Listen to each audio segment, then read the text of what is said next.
ग्लेशियरों का पिघलना एक गंभीर पर्यावरणीय समस्या है जो मुख्यतः जलवायु परिवर्तन के कारण हो रही है। जलवायु परिवर्तन का मुख्य कारण अंग्रेजी में ग्लोबल वार्मिंग है, जिसका मतलब है कि पृथ्वी के तापमान में बढ़ोतरी हो रही है। इसका सीधा परिणाम ग्लेशियरों की घातक गलन होती है। ग्लेशियरों के पिघलने के कारण कई संभावनाएं हैं। पहला कारण है उच्चतर तापमान, जो कि जलवायु परिवर्तन के प्रमुख कारण है। इससे ग्लेशियरों की बर्फ पिघलने लगती है और इससे समुद्र स्तर में बढ़ोतरी होती है, जिससे उच्चतर तटीय क्षेत्रों को खतरा होता है। दूसरा कारण है वायुमंडलीय गैसों की ऊर्जा विक्षोभन, जो भी जलवायु परिवर्तन के मुख्य कारक हैं। जब ये गैसें बढ़ जाती हैं तो वे ग्लेशियरों की सतह को गर्म करती हैं और इसके कारण पिघलाव बढ़ जाता है। ग्लेशियरों का पिघलना मानवता के लिए कई तरह से खतरनाक है। पहला, इससे समुद्र स्तर में बढ़ोतरी होती है, जो तटीय क्षेत्रों के लिए खतरा बढ़ाती है। यह लोगों की सुरक्षा और अधिकतर समुद्री जीवन के लिए खतरा पैदा करता है।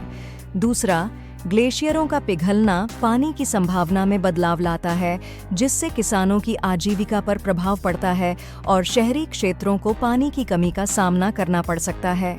तीसरा, ग्लेशियरों के पिघलने से पर्यावरण में तेजी से परिवर्तन आता है, जैसे कि अधिक बारिश और तूफान होना।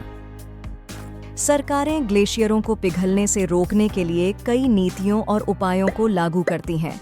ये नीतियाँ जलवायु परिवर्तन के संबंध में जागरूकता बढ़ाने, पर्यावरण संरक्षण के लिए कानूनी प्रावधान बनाने, जलवायु अनुकूल शहरीकरण को प्रोत्साहित करने और शैक्षिक कार्यक्रम चलाने जैसे उपायों को शामिल करती हैं।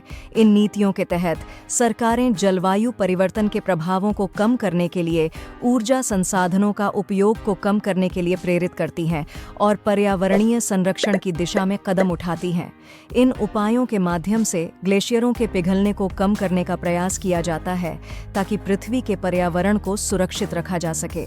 इसलिए हमें इस समस्या के प्रति जागरूक होने की ज़रूरत है। हमें जलवायु परिवर्तन को रोकने के लिए उपाय अपनाने और प्राकृतिक संसाधनों का सही उपयोग करने की आवश्यकता है। इसके अलावा हमें समुद्र स्तर के बढ़ने और प्राकृतिक आपदाओं के खतरे के बारे में जानकार होना ज़रूरी है, ताकि हम इनका सामना करने के लिए तैयार रह सकें। यह हमारे भविष्य के लिए एक महत्वपूर्ण समस्या है और हमें सावधानीपूर्वक कार्रवाई करने की आवश्यकता है। आपको हमारे द्वारा दी गई जानकारी कैसी लगी, हमें कमेंट करके ज़रूर बताएं और हमारे आने वाली वीडियो के लिए चैनल को सब्सक्राइब करें। धन्यवाद।